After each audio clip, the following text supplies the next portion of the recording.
Part 1। कविता किसे कहते हैं। प्रश्न 1। कविता किसे कहते हैं। उत्तर। कविता साहित्य की सबसे प्राचीन विधा है। इसकी परिभाषा प्राचीन काल से देने की कोशिश की जाती रही है। प्राचीन ग्रंथों में कहा गया है, शब्द और अर्थ के मेल को कविता कहते हैं। प्रश्न 2। कविता का महत्व समझाइए। उत्तर। प्राचीन काल में कविता को मनोरंजन का साधन समझा जाता है, लेकिन यह केवल मनोरंजन की ही वस्तु नहीं है, क्योंकि कविता कम से कम शब्दों में विशेष भाषा और सौंदर्य से बातें सपाट करती चलती है। प्रश्न 3।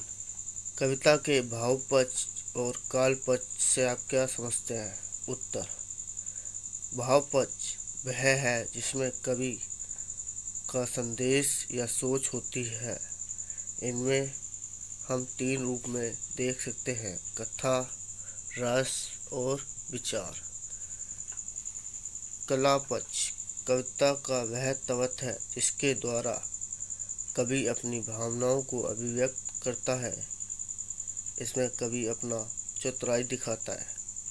कला पक्ष में भाषा शैली, छंद, अलंकार में बारीक से अध्ययन किया जाता है। प्रश्न 4। कविता किस तरह पढ़ी जानी चाहिए। उत्तर। कविता इस तरह पढ़ी जानी चाहिए कि वह समझ आ जाए। इस पर भी विद्वानों ने विचार किया है। कविता पढ़ने के ढंग से कविता को समझा जा सकता है, तो इसलिए कविता को उचित लय और तान से पढ़ना चाहिए।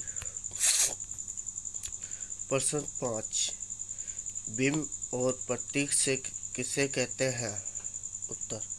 कविता के आधुनिक काल में कविता के कुछ ऐसे तत्व हैं जिन्हें जानबूझकर लाने का प्रयास किया जाता है। ये तत्व हैं प्रतीक और बिंब।